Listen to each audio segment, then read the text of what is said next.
شام کے 5 بجے ہیں۔ السلام علیکم، یہ ریڈیو پاکستان ہے۔ رضوانہ مہتاب سے خبریں سنیے۔ اہم خبروں کا خلاصہ۔ وزیر اعظم کی ویانا میں آسٹریا کی فیڈرل چانسلری آمد پر پرتپاک استقبال کیا گیا۔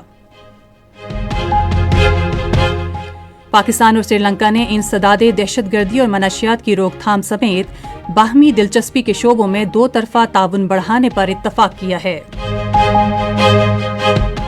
چیف آف ڈیفنس فورسز نے متحدہ عرب امارات کے ساتھ تمام شعبوں میں شراکت داری مزید مستحکم کرنے کے لیے مشترکہ کوششیں جاری رکھنے کے حوالے سے پاکستان کے پختہ عزم کا اعادہ کیا ہے۔ اور آج دلی میں T20 عالمی کپ کرکٹ ٹورنامنٹ کے ایک میچ میں افغانستان نے متحدہ عرب امارات کو 5 وکٹوں سے ہرا دیا۔ اور اب خبریں تفصیل کے ساتھ۔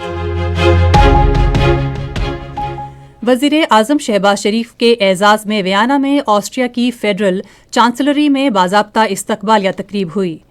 اس موقع پر دونوں ملکوں کے قومی ترانے بجائے گئے۔ وزیر اعظم کو آسٹریا کے آنر گارڈ کی جانب سے سلامی دی گئی۔ دونوں رہنماؤں نے معاونین کے بغیر ملاقات اور وفود کی سطح پر مذاکرات سے قبل ایک دوسرے سے اپنے وفود کا تعارف کرایا۔ وزیر اعظم شہباز شریف نے چانسلر کے دفتر میں مہمانوں کی کتاب میں اپنے تاثرات بھی قلم بند کیے۔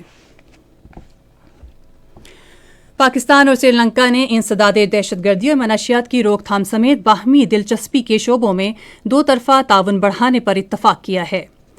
یہ اتفاقی رائے آج کولمبو میں وزیر داخلہ محسن نقوی اور سری لنکا کے وزیر داخلہ و پارلیمانی امور آنند اور وجے پالا کے درمیان ملاقات میں ہوا۔ دونوں رہنماؤں نے داخلی سیکیورٹی، انسداد دہشت گردی اور منشیات کی روک تھام کے لیے تعاون بڑھانے پر تفصیلی تبادلہ خیال کیا۔ اس موقع پر سائبر جرائم اور مالیاتی فراڈ میں ملوث مافیا کے خلاف مشترکہ حکمت عملی پر بھی گفتگو کی گئی۔ فریقین نے دونوں ممالک کی وزارت داخلہ کے درمیان اشتراک عمل بڑھانے اور غیر قانونی ترک وطن اور منشیات کی سمگلنگ کے روک تھام کے لیے باہمی رابطے بہتر بنانے پر بھی اتفاق کیا۔ محسن نقوی نے کہا کہ دونوں ممالک کی وزارت داخلہ کے درمیان تعاون سے تعلقات کی نئی راہیں کھلیں گی۔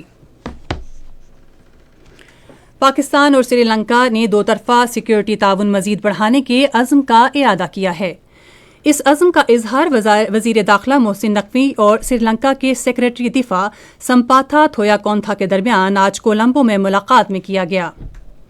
ملاقات کے دوران پاکستان سری لنکا سیکیورٹی تعاون اور دفاعی امور سے متعلق امور پر تفصیلی تبادلہ خیال کیا گیا۔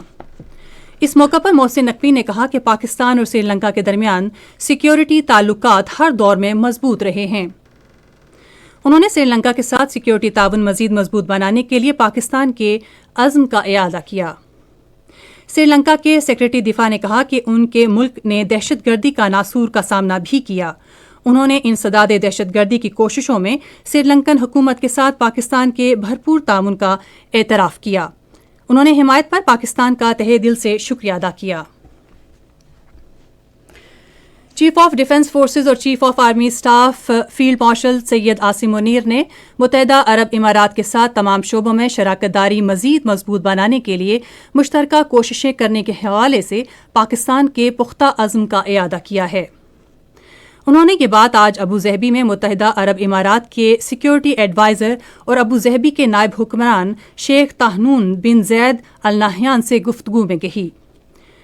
فیلڈ مارشل نے کہا کہ اس شراکت داری سے دونوں ملکوں کے برادر عوام کے مشترکہ مفادات کا تحفظ ہوگا اور خطے میں امن و استحکام اور خوشحالی کو فروغ ملے گا۔ انہوں نے کہا کہ دونوں ممالک کے درمیان طویل تاریخی تعلقات اور مضبوط اسٹریٹجک شراکت داری کے تناظر میں متحدہ عرب امارات کی سلامتی اور استحکام پاکستان کی اپنی سلامتی ہے۔ پاکستان براڈ کاسٹنگ اکیڈمی اسلام آباد میں نئے نیوز ریڈرز کو تیار کرنے اور ان کی پیشہ ورانہ صلاحیتوں میں اضافے کے لیے 3 روزہ تربیتی پروگرام جاری ہے۔ ورکشاپ کا مقصد شرکاء کی پیشہ ورانہ مہارت میں اضافہ کرنا، اداراتی فہم کو مضبوط بنانا اور صحافتی اخلاقیات کو فروغ دینا ہے۔ افتتاحی نشست کے دوران ڈائریکٹر جنرل سعید احمد شیخ نے نیوز ریڈرز کے ذمہ دارانہ کردار پر روشنی ڈالتے ہوئے لیکچر دیا۔ انہوں نے کہا کہ نیوز ریڈرز کو حالات حاضرہ کے بارے میں مکمل طور پر باخبر رہنا چاہیے تاکہ خبروں کی ترسیل میں درستی اور اعتماد کو یقینی بنایا جا سکے۔ آج پالی کیلے میں T20 عالمی کپ کرکٹ ٹورنامنٹ کے ایک اہم میچ میں آسٹریلیا اور سری لنکا مد مقابل ہوں گے۔ میچ پاکستان کے معیاری وقت کے مطابق شام 6:30 بجے شروع ہوگا۔ ادھر انگلینڈ اور اٹلی کے درمیان میچ کولکتہ میں جاری ہے۔ اس سے پہلے آج دلی میں ٹورنامنٹ کے ایک میچ میں افغانستان نے متحدہ عرب امارات کو 5 وکٹوں سے ہرا دیا۔ اس کے ساتھ ہی خبریں ختم ہوئی۔ مزید خبروں اور تجزیوں کے لیے وزٹ کیجیے ہماری ویب سائٹ radio.gov.pk اور فیس بک کے link radio Pakistan news official پر براہ راست ویڈیو سٹریمنگ بھی ملاحظہ کیجیے۔